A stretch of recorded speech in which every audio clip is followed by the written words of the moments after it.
டோடோ TV.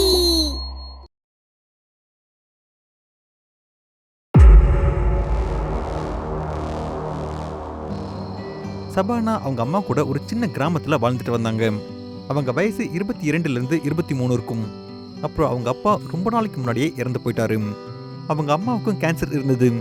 அவங்க வீட்டு வருமானத்துக்கு எந்த ஒரு வழியும் இல்லை. சபானா டியூஷன் எடுத்துதான் அவங்க வீட்டுக்கான செலவு, அப்புறம் அவங்க அம்மாவுக்கான மருத்துவ செலவு எல்லாத்தையும் பார்த்துக்கிட்டாங்க. அம்மா, வர வர என்னோட நிலைமை ரொம்ப மோசமா ஆயிட்டு இருக்கு. அதனால நான் சாவறதுக்கு முன்னாடி உனக்கு கல்யாணம் பண்ணணும்னு நினைக்கிறேன்மா. அம்மா, அப்படி பேசாதீங்கம்மா. இதே மாதிரி உங்களுக்கு ட்ரீட்மெண்ட் கொடுத்தா உங்களுக்கு சரியாயிடும்னு டாக்டர் சொன்னாங்க. இப்ப நான் அந்த டாக்டரை பார்க்கதாம்மா போறேன். உங்களோட ரிப்போர்ட்ஸ் எல்லாம் செக் பண்றேன்னு சொல்லியிருக்காரு. நான் போய் அவரை பார்த்து 2 ஹவர்ல மறுபடியும் வீட்டுக்கு வந்துடுறேம்மா. சரிம்மா, பத்திரமா போயிட்டு வா.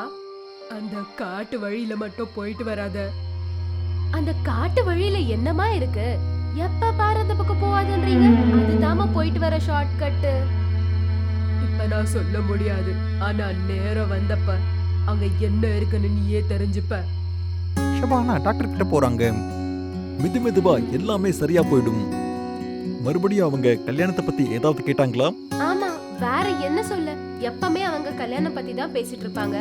அப்படின்னா நீ இன்னும் ஏன் நம்மளை பத்தி சொல்லாம இருக்க? உனக்கு எப்ப வேணும்னாலும் நான் உன்னை கல்யாணம் பண்ணிக்க தயாரா இருக்கேன்.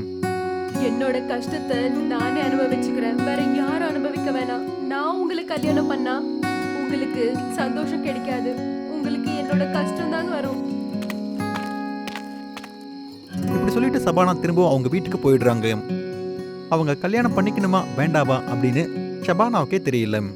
சாப்பிட்டுட்டு அம்மா பொண்ணு 2 பேரும் படுத்து தூங்கிடுறாங்க. அப்ப திடீர்னு கரெக்டா 1 மணிக்கு அவங்க அம்மாவுக்கு உடம்பு சரியில்லாம போயிடுது. அவங்க இரும்பிக்கிட்டே அப்படியே மயங்கி கீழே விழுந்துடுறாங்க. அம்மா, என்னமாச்சு உங்களுக்கு? இருங்கம்மா, டாக்டர் கிட்ட போய் உங்களுக்கு நான் டேப்லெட்ஸ் வாங்கிட்டு வந்துடுறேன். சபானா ராத்திரி டாக்டர் ஜாவித்தோட வீட்டுக்கு கிளம்பி போறாங்க. அவங்க வேகமா போனதால அந்த காட்டு வழியிலேயே போயிடுறாங்க. அவங்க ஓடி போயிட்டு இருக்கும்போது யாரோ ஒருத்தங்க அவங்கள பின்தொடர மாதிரி அவங்களுக்கு தோணுது. பின்னாடி இருந்து யாரோ ஒருத்தங்க அவங்கள பிடிச்ச மாதிரி தோணுச்சு. அவங்க பின்னாடி திருப்பி பாக்குறாங்க. அவங்க துப்பட்டா ஒரு செடியில மாட்டிக்கிச்சு. அந்த துப்பட்டாவை எடுக்க முயற்சி பண்றாங்க.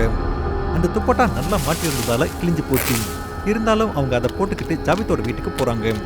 இந்த மருந்தை எடுத்துக்கோ, நான் இதை மாத்திருக்கேன். அவங்க இதை போட்டா அவங்களுக்கு நல்ல ஃபீல் ஆகும். சீக்கிரமா போ. ஷபானா அந்த காட்டு வழியாவே மறுபடியும் அவங்க வீட்டுக்கு போறாங்க.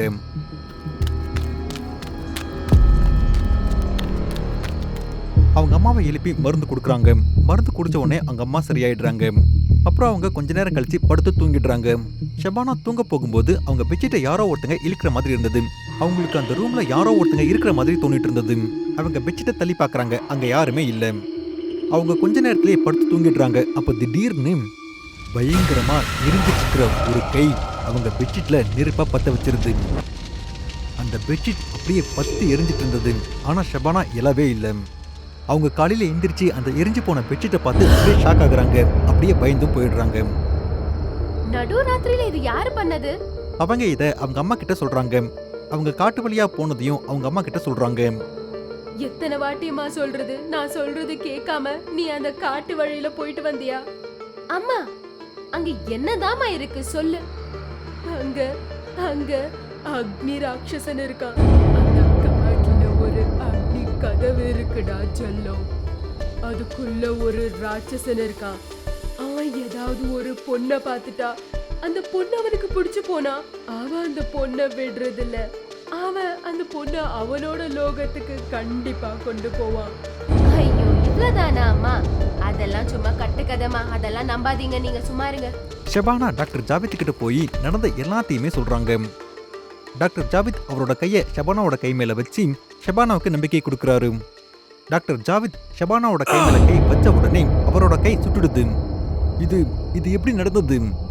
என் கை எப்படி சுட்டு போனது? அப்படின்னா அம்மா உண்மை சொல்றாங்க. இதெல்லாம் அந்த ராட்சசனோட வேலையா இருக்கும். உனக்கு எதுவும் ஆகாது ஷபானா. நீ பஜார்ல இருக்கிற ஃபக்கீர் பாபாவை போய் பாரு. அவரு உனக்கு உதவி பண்ணுவாரு. ஷபானா அங்கிருந்து கிளம்பி போய் ஃபக்கீர் பாபாவை பாக்குறாங்க.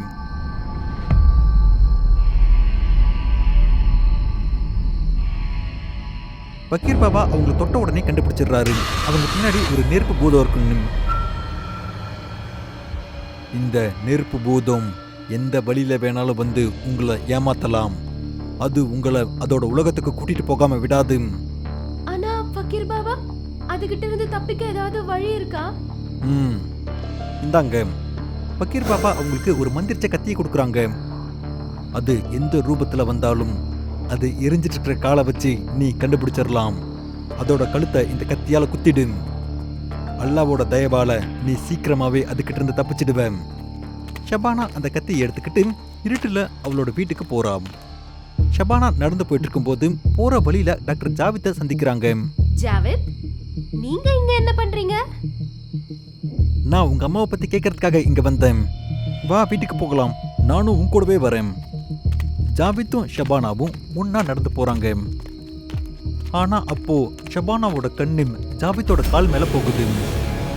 ஒரு கருப்பு காலு நெருப்புல எரிஞ்சிட்டு இருந்தது. அதை பார்த்து அப்படியே ஷாக் ஆகிடுறாங்க. அப்ப அவங்களுக்கு தெரிய வருது அது ஜாவித் இல்ல பூதம்னு. அவங்க பயத்தால கத்த ஆரம்பிக்கிறாங்க. அப்ப டாக்டர் ஜாவித் ஷபானாவுக்கு எதிர வந்து நிக்கிறாரு. எனக்கு நல்லா தெரியும் நினைக்கிறேன், நீங்க ஜாவித் இல்ல. ஓ, உனக்கு தெரிஞ்சிருச்சா? ஷபானா ஜாவிதை பார்த்துட்டு பக்கீர் பாபாவை பார்க்க கிளம்பினப்போ அங்க ஜாவிதோட மொத்த உடம்பும் எரியற மாதிரி இருந்தது. அப்போ திடீர்னு அங்க ஒரு பூதம் தலையில கிரீடத்தோட அங்க வந்து நிக்குது. அதோட முழு கருப்பு உடம்புலையும் நெருப்பா எரிஞ்சிட்டு இருந்தது.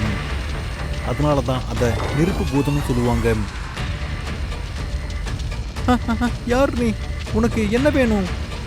ஷபானா எனக்கு சொந்தம். அப்புறம் எனக்கும் அவளுக்கும் நடுவுல யாரும் வரக்கூடாது. இனிமேல் நீ உயிரோட இருக்க மாட்டேன். நீ எப்படி அவளை தொடலாம்? இப்படி சொல்லிட்டு அந்த பூதம் ஜாவித்தோட ஹாஸ்பிட்டலையும் சேர்த்து ஜாவித்தையும் எரிச்சிருது. ஜாவித் அப்படியே எரிஞ்சு சாம்பலாயிடுறாரு. அந்த பூதம் ஜாவிதை எப்படி கொன்னன்னு ஷபானா கிட்ட எல்லாத்தையும் சொல்லிடுது. ஜாவித் எங்க போகணுமோ அந்த இடத்துக்கு நான் அவனை அனுப்பிட்டேன். மீதி இருக்கிறது உன் அம்மா மட்டும்தான். அதுக்கப்புறம் நான் உன்னை என்னோட உலகத்துக்கு கூட்டிட்டு போயிடுவேன். அப்படி நடக்க நான் விட மாட்டேன். இப்படி சொல்லிட்டு பூதம் அதோட சுயரூபத்துக்கு மாறுது. இப்படி ஒரு பயங்கரமான பூதத்தை எதிரில் பார்த்த உடனே ஷபானா அப்படியே பயந்து போயிடுறாங்க. அப்புறம் கொஞ்சம் தைரியத்தை வர வச்சுக்கிட்டு அந்த பாபா கொடுத்த மந்திர கத்தி எடுத்து அந்த பூதத்தோட நெஞ்சிலேயே குத்திடுறாங்க.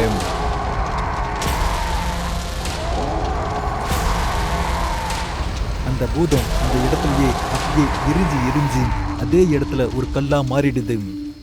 ஷபானா அவங்களோட வீட்டுக்கு போய் அவங்க அம்மாவை கட்டி பிடிச்சு அழ ஆரம்பிக்கிறாங்க. என்னாச்சு? என்னமா ஆச்சு? என்ன ஆச்சுன்னு சொல்லு. அந்த ராட்சசனை நான் சாகடிச்சிட்டேன். ஆனா அது ஜாவிதை ஏற்கனவே சாகடிச்சிடுச்சுமா. அவங்க அம்மா எப்படியோ அவங்கள சமாதானப்படுத்துறாங்க. அப்புறம் மெதுவா கொஞ்ச நாளுக்கு அப்புறம் ஷபானாவும் அவங்க அம்மாவும் இந்த விஷயத்துல இருந்து மொத்தமா வெளியே வராங்க. அதுக்கப்புறம் ஷபானா எப்பவுமே அந்த காட்டு வழியா போறதே இல்லை. அந்த காட்டுல இப்போவும் நிறைய பூதங்கள் இருக்கு.